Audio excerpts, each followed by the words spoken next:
కొత్త income tax చట్టం త్వరలో రాబోతుంది. ఈ చట్టం ప్రకారం కొత్త ప్రొవిజన్స్ రాబోతున్నాయి. అదేంటో తెలుసా? మన సోషల్ మీడియా అకౌంట్స్, మన ఈమెయిల్స్ కూడా ఇన్కమ్ ట్యాక్స్ వాళ్ళు ఎటువంటి నోటీస్ ఇవ్వకుండా పరిశీలించవచ్చు. అవన్నీ కూడా గమనించవచ్చు అనమాట.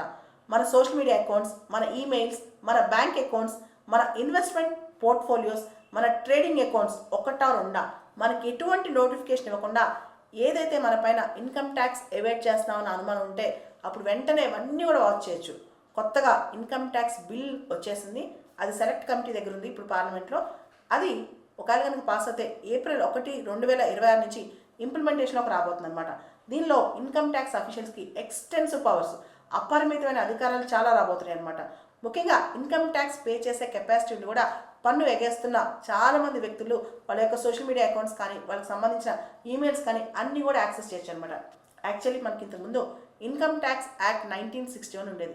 దాని ప్రకారం ఒక సెక్షన్ 132 ప్రకారం ఏదైనా బ్యాంక్ లాకర్ కానీ, డోర్ కానీ, ఏదైనా లాక్ కానీ, ఏదైనా బాక్స్ కానీ, ఏదైనా సరే ఇన్కమ్ ట్యాక్స్ అధికారులు ఏదైనా వాళ్ళు చాలా దాచిపెడుతున్నారు, అన్డిస్క్లోజ్డ్ అసెట్స్ ఉన్నాయంటే దాన్ని ఇమీడియట్గా బ్రేక్ చేసేయచ్చు అనమాట.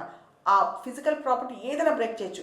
Section 132 of income tax act of 1961 ప్రకారం ఏదైనా వాళ్ళు బ్రేక్ చేయొచ్చు అనమాట. అంటే ఫిజికల్గా ఏదైనా బ్రేక్ చేయొచ్చు. అయితే మనకు తెలిసి ఇప్పుడు కొత్తగా అంతా డిజిటల్ స్పేస్ బాగా పెరిగిపోయింది. మనిషి యొక్క కంప్లీట్ ఇన్ఫర్మేషన్ డిజిటల్ స్పేస్లో దొరికింది అనమాట. అది ఈమెయిల్స్ కావచ్చు, ఇన్వెస్ట్మెంట్ పోర్ట్ఫోలియోస్ కావచ్చు, బ్యాంక్ అకౌంట్స్ కావచ్చు, ట్రేడింగ్ అకౌంట్స్ కావచ్చు, మన సోషల్ మీడియా అకౌంట్స్ కావచ్చు. ఇప్పుడు కొత్తగా ఇన్కమ్ ట్యాక్స్ వచ్చే బిల్లులో సెక్షన్ 247 అని కొత్త ఈ ప్రొవిజన్ చేరుస్తున్నారు. ఇదే డిజిటల్ స్పేస్ అనమాట.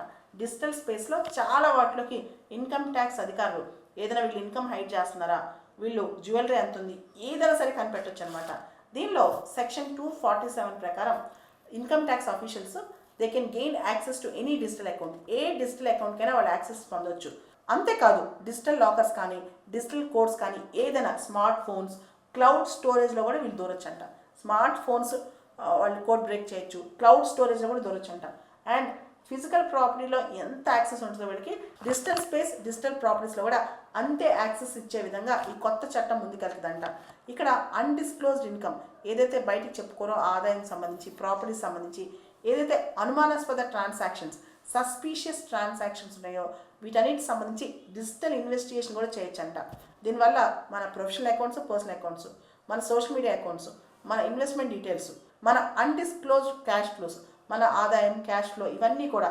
సో ఇవన్నీ దాటుకుని మనం భద్రంగా ఉండాలంటే ఏం చేయాలి? ముందుగా ప్రాపర్ ట్యాక్స్ ఫైలింగ్, మన అసెట్స్ కానీ, ఇన్వెస్ట్మెంట్స్ కానీ, ప్రాపర్టీ కానీ ఇవన్నీ ట్యాక్స్ ఫైలింగ్ ప్రాపర్గా చేయాలి.